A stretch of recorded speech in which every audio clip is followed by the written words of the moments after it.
Est-ce que cette voiture est parfaite? Absolument pas. Est-ce qu'elle est rationnelle? Encore moins. Mais toutes les voitures qui m'ont marqué avaient un point commun, aucune n'était raisonnable.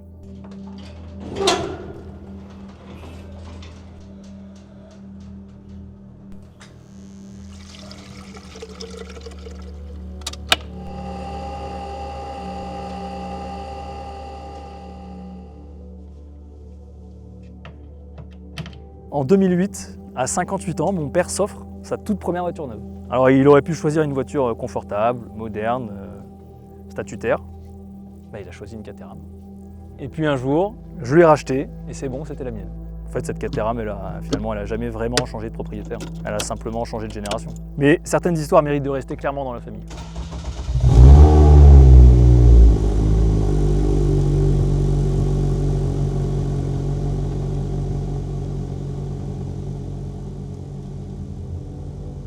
Une Caterham, c'est ni plus ni moins que la continuation des Lotus Super 7 inventés par Colin Chapman. Donc la philosophie est absolument inchangée, light is right, l'ennemi c'est le poids. Une Caterham, on pense souvent que c'est très simple. En réalité, c'est une voiture qui ne pardonne pas. Donc pour pas avoir de poids, c'est très simple, il n'y a strictement rien.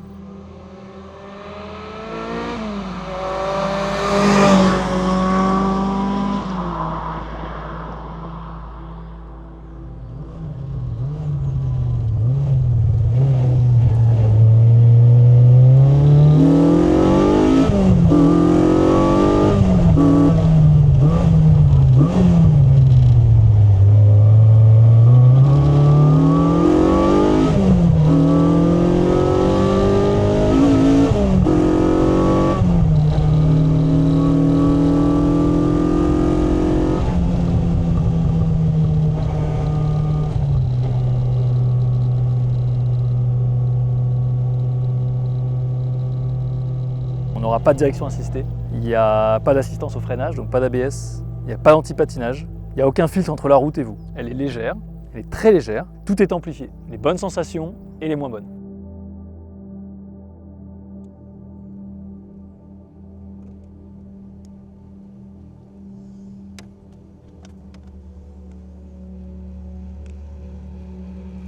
Et oui, parce qu'objectivement, cette voiture a énormément de défauts. On a chaud, on a même très chaud dedans. On prend l'eau, on entend absolument tout. Quand on est en configuration saut de vent comme là, on a du vent de manière horrible qui nous frappe en plein visage. Les autres utilisateurs de la route ne vous voient absolument pas à cause de la hauteur de la voiture. Si je devais résumer, on a absolument tous les inconvénients de la moto sans avoir quasiment aucun avantage de la voiture.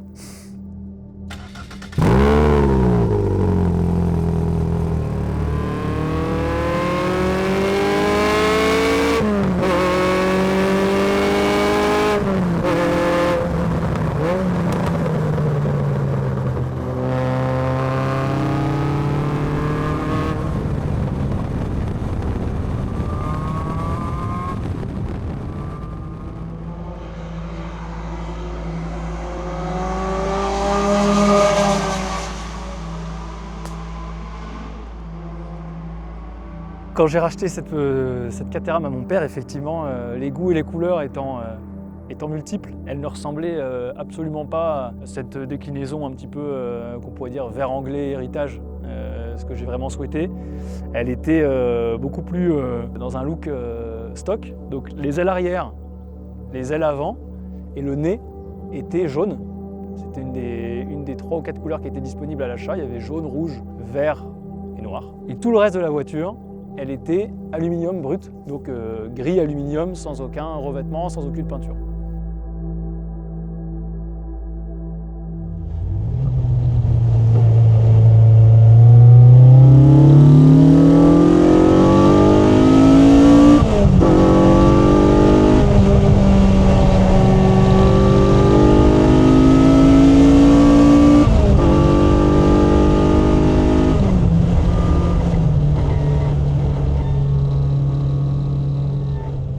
Je savais ce que je souhaitais, un vert anglais avec les bandes Caterham blanches et le reste noir, pour toi sur 3 couleurs que j'aime beaucoup. J'y suis allé par petites touches. Quand je l'ai racheté, j'ai d'abord repeint ce qui était jaune en noir, mais laissant toute la carrosserie aluminium brut, puisque je me suis d'abord penché sur d'autres améliorations de la voiture, avec un arceau de sécurité renforcé, avec un échappement latéral développé par Caterham également, la pose du diffuseur arrière, des éléments un petit peu plus structurels que la carrosserie.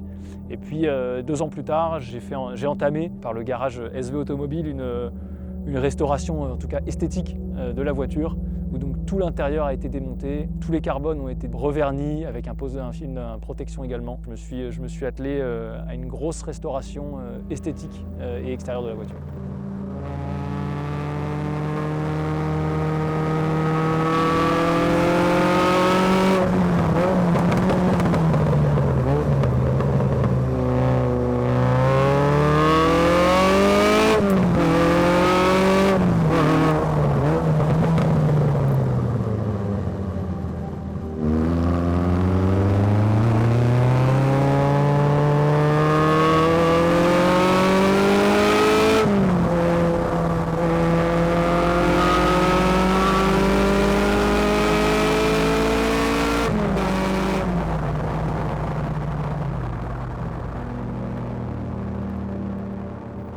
J'aime le vert. Je pense que le décor dans lequel on est suffit à mettre en valeur cette couleur sur cette voiture. J'aime le vert anglais. Ça me semblait être un choix raisonnable dans tout cet univers de déraison que de peindre une voiture anglaise en vert anglais.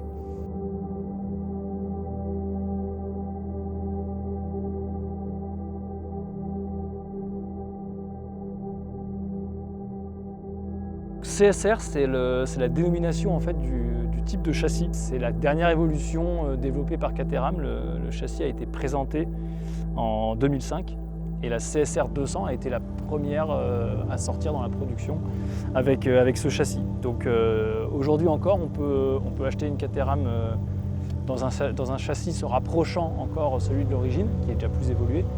Et en fait, les dimensions sont beaucoup plus petites. Elle est moins large, elle est moins longue. Et au-delà de ces dimensions, on a des énormes modifications techniques. Principalement, cette CSR, c'est les suspensions à l'avant qui sont visuellement tout de suite très différentes. Plutôt que de les avoir à l'extérieur, là on a des suspensions inboard, comme les monoplaces, comme les Formule 1, donc qui donnent l'avantage notamment de réduire les masses non suspendues, d'avoir une direction plus précise, une meilleure motricité quand la route est un petit peu abîmée. Donc là, pour nos routes vers chez nous, c'est vraiment l'idéal. C'est vraiment une énorme révolution sur les suspensions avant. Pour la partie arrière, on a également une suspension bien plus évoluée et enfin des voies qui sont bien plus larges. Donc on a une stabilité et une vitesse de passage en courbe qui sont vraiment bien meilleures.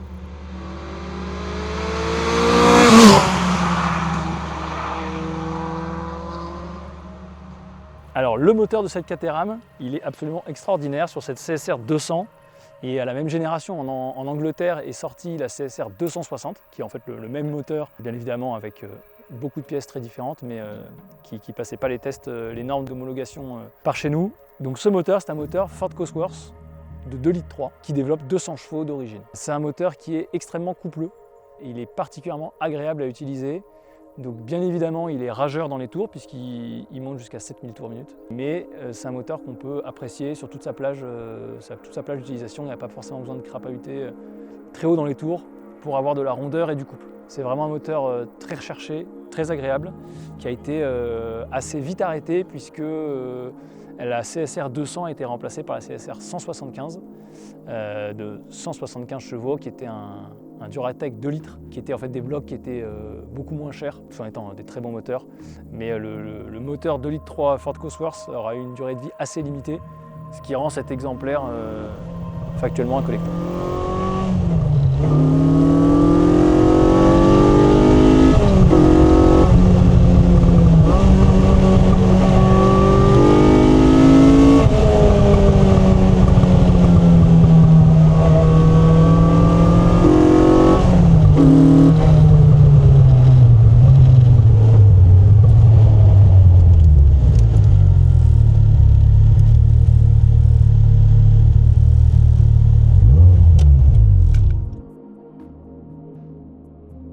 Le plus important sur une Caterham, ça reste le poids, qui est ce qui la rend aussi unique. Donc cette CSR 200 est donnée pour un poids à vide de 575 kg. Ce qui veut dire qu'en ordre de marche, on est plutôt aux alentours de 580, de 600 kg. 200 chevaux pour 575 kg, ça fait 348 chevaux à la tonne. Pour exemple, une Ferrari 458 Italia, c'est 350 chevaux à la tonne. Une 911 GT3 997, c'est 320 chevaux à la tonne. Et pour comparer à une autre anglaise, une McLaren 570S, c'est 360 chevaux à la tonne. C'est d'ailleurs pour ça qu'aujourd'hui, les Caterham ont changé d'appellation. Avant, c'était la puissance en chevaux qui était exprimée dans le nom de la voiture, tout cette CSR 200.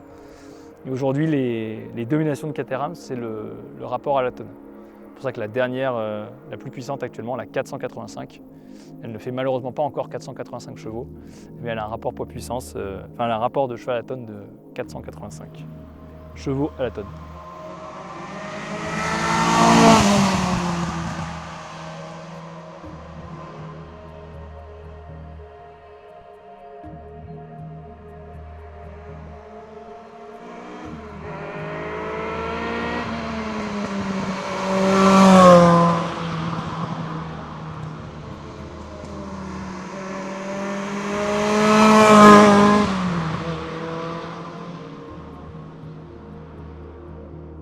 Elle n'est clairement pas pratique, elle n'est pas confortable, elle demande de l'attention en permanence.